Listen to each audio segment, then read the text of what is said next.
My name is Chris Kloek. I was a second-class signalman on the USS Loyalty. Kloek is spelled K-L-O-E-K. And I was on the Loyalty for almost 2 years, from early December 1965 to early November 1967. Perfect. And you served on other ships as well? Yeah, I served on the Canberra and a destroyer. And tell us, what were your duties include being a signalman on an MSO? Because signalmen and quartermasters on an MSO are kind of interchangeable, and we only had signalmen most of the time while I was aboard, I was responsible for keeping the publications as well as all the flags, having enough American flags. I was the training petty officer for the ship and the weather petty officer for the ship, and we helped with navigation, celestial navigation. When we were close to shore, I kept a chart via the radar repeater that was on the bridge, figured out where we were, and so it was really great duty for me. Wow, you did it all. Yeah. You were indispensable. No. So you operated the signal flags? Yeah. Did that include semaphore? Semaphore, during my whole 6 years in the Navy, we only used the flags in practice. When we came alongside another ship for replenishment, taking on fuel or cargo, the signalman on the bridge on the supply ship and I would talk, but we would just use our hands. I still remember how to send semaphore. After all these years, I probably couldn't read it right away because I haven't read it, but mostly we were doing flashing light. Okay, so that was my next question. You also signaled with the signal lamps. That was 90% of the signaling we did. On occasion, flags. There were certain flags and black ball and all that we would raise on the halyards when we were replenishing. But and if I remember correctly, the black ball was meant you were sweeping for mines. Is that correct? Yeah. Okay. And you mentioned the signal lights. Did you operate both the 12-inch and the 24? Because the Lucid here has a 24-inch signal lamp as well. Mostly the 12-inch. One of my responsibilities, or our responsibilities, and it seemed to be mostly me, was any merchant ship we saw, we were to ascertain its name, the shipping company, where it was coming from, where it was going to, and then we would take that to the radio room, and I haven't got a clue where he sent it. But anyway, so we would signal them. With signal lamps. With the signal light, and they would, in the middle of the night, would have to wake up the radioman, who was the only person aboard who knew Morse code. Right. And so that was one thing we did. In terms of the 24-inch carbon arc searchlight, we only used that in Vietnam to keep an eye on junk that we were trying to get to come alongside to inspect. So I always knew I was a good target behind them. And you mentioned to me earlier that your ship was involved in the market time operations. Yes.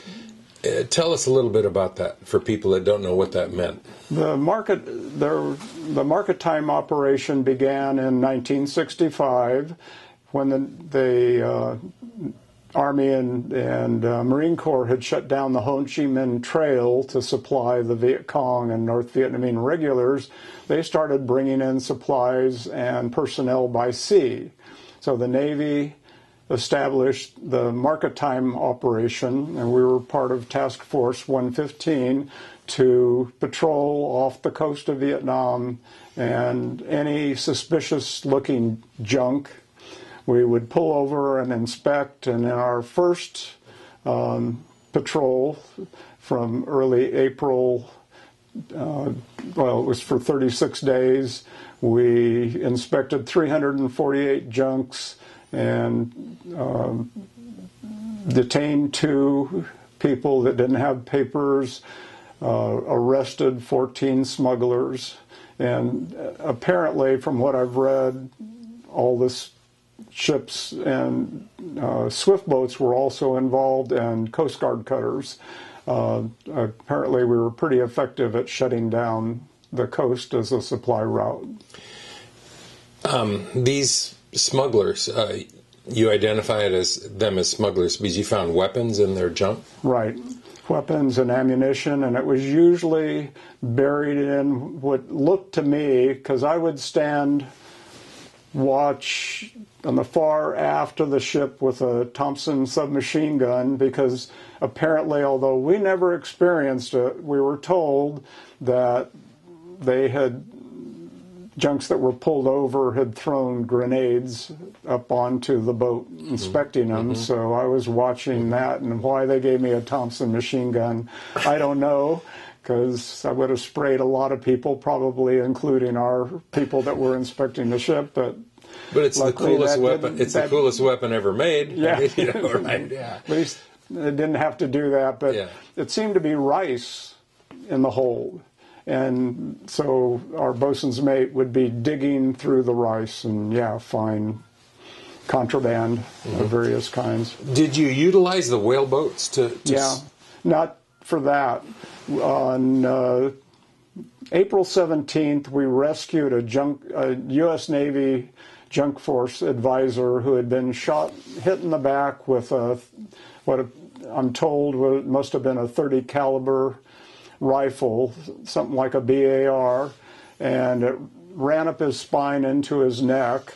And because the other signalmen weren't as excited about going on the whaleboat, I was always the signalman on the whaleboat. We took him out to sea, and a medevac helicopter came, put its ski right on the gunnel of our whaleboat, and we passed the litter man to man into the helicopter, and that's mostly, we had other wounded and had a petty officer that got sick that we would take him in the whaleboat. And that was the only thing we used the whaleboat for. Oh, that one other time, we got a message, I believe it was from the Hornet, that their whaleboat was out and had lost its engine and was, we were told, floating into a Viet Cong held area. So we had our flak jackets, helmet, mounted a .30 caliber machine gun on the bow, and went out in the whaleboat, spotted their whaleboat drifting into the shore, and all kinds of people on the shore, and it turned out to be a U.S. Army beach party. So we towed them back to the Hornet after stowing our helmets. And to their disappointment, because the beach party probably had beer waiting for them. Probably, But that was a scary moment that turned out to be nothing. But that was the only other time we used the whaleboat. You mentioned a signalman always went on the whaleboat when it was dispatched. I hadn't heard that before. And what was the signalman's duties? To relay messages back to the... Right, to talk to the other signalman left on the ship. And you did that with our hand signals again. Yep. Okay. Yep. I can still send. Wow. But you can't do conjunctions. Okay. So I've never seen this before. My dad knew semaphore from when he was in the Merchant Marines, but I hadn't seen the hand signals before. So you're sending words, not letters. Right. No, they're letters. I-C-A-N-S-E-N-D.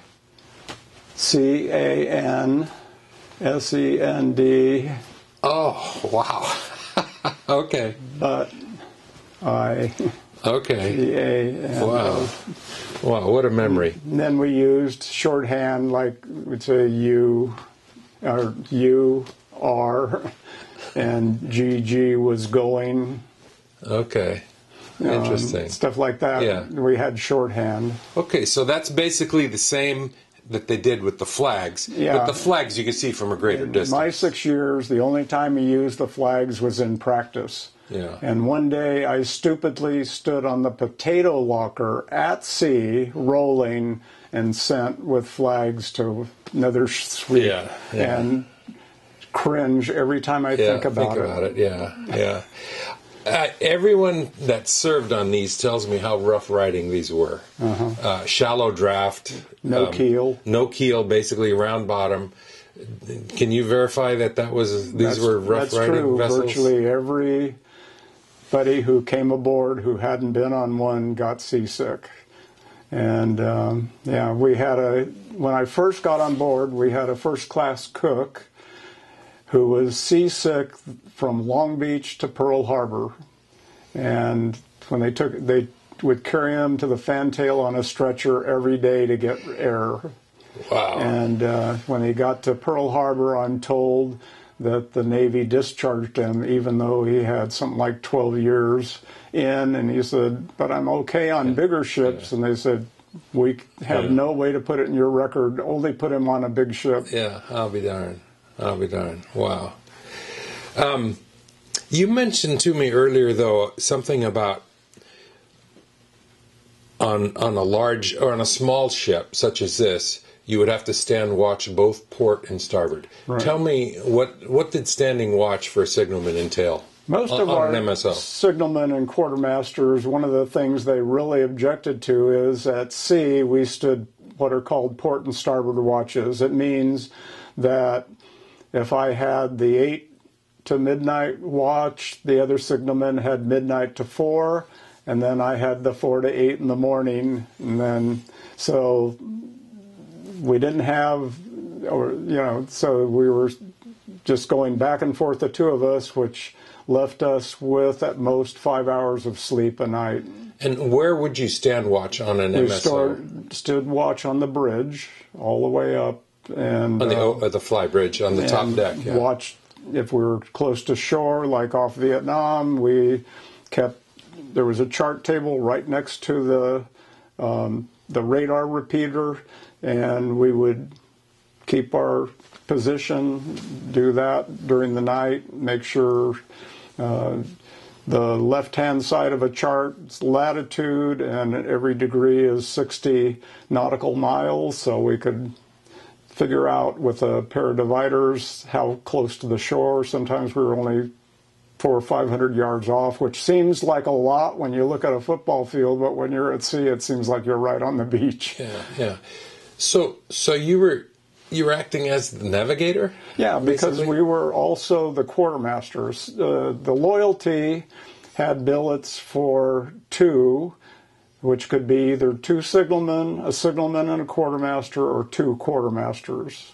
And during my 2 years, the other position was held by 4 other signalmen and a quartermaster for a short period of time. So if you were a signalman, you had to do quartermaster duty, and vice versa. But you mentioned earlier that there was 2 of you alternating the 4-hour shifts. Right. So you were 4 on, 4 off, 4 on. So you had to sleep in little increments. Not only that, but if you had the mid-watch from midnight to 4 in the morning, the bosun's mate of the watch would wake you up at 11:30. You could go on the mess decks, and there was a small, I'd call it more of a snack. It was usually soup and bread that you could have, and you were to report to the bridge at 11:45, and the signalman on duty technically didn't get off till 12:15, so you didn't really get 4 hours between the watches. Can you describe what the typical complement of men would have been on the bridge while you were underway? We would have the officer of the deck, the lookout of the watch, the bosun's mate of the watch, and the signalman quartermaster of the watch. So 4 of you. Yeah, the 4 of us. And in rough weather, when you were down in the pilot house, would it be the same? I would not be in the pilot house. The signalman stayed on the bridge? I was only in the pilot house one time when the captain wanted to qualify me to be an officer of the deck at sea. I had to stand a watch in the pilot house and a watch in the engine room. So you were qualified to be an officer of the deck? Yes, only a handful of times, maybe 4 or 5 times when the captain wanted all the officers doing something else. I'm not sure what. I suspect a meeting in the wardroom, but I have no idea. Then I would be given the ship and the con, and be in charge of the ship. Interesting. And it was only during the day. I never got it at night. And interesting. So, well, I assume on your tour this morning with your daughter, you went up to the bridge. Yeah. And we have the radar repeater that goes up there. Okay. And we're going to build the chart table. Right. And then there was a, let me think of the term. There was an instrument that was on a raised platform in the middle of the binnacle. Binnacle, thank you. Yeah. Or was it the repeater? No, the binnacle was in the center of the bridge on a platform. The officer of the deck would stand on the platform. Which is a magnetic compass. Right. Yes. Yes, and I had thought there were two balls on the binnacle. Turns out I have a picture of one of our officers standing OD watch. Right. I don't know his name. We called him Spider because he was really skinny, and it did not have those. Well, that's interesting because we have yet to reassemble that. So Right. I'm gonna call on you to make sure we do it correctly. Yeah. Because I've seen photos of that. There was a little raised platform, so the binnacle. I guess Right. when you're standing up there, you could. And there was another instrument that you could look through, and you could determine your bearing. Yeah, there was A little flip down thing that you sight sighting, through. but not on the binnacle. No. The binnacle had a dome, but there were compasses on each wing outside what I called the wheelhouse. In some ports, not every port, but some ports where it must have been shallow in places, the XO would put the two signalmen on those two Those are the wings with yes. headphones, Yes. and the XO would say, "Kloek, give me the bearing of such and such structure.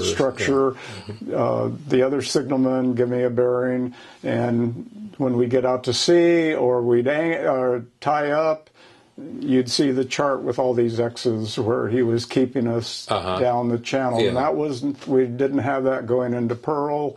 We didn't have it going into Long Beach. They were all wide and fine. And so it wasn't every, but yeah, there were those two compasses with sights on the top that we could sight on whatever else.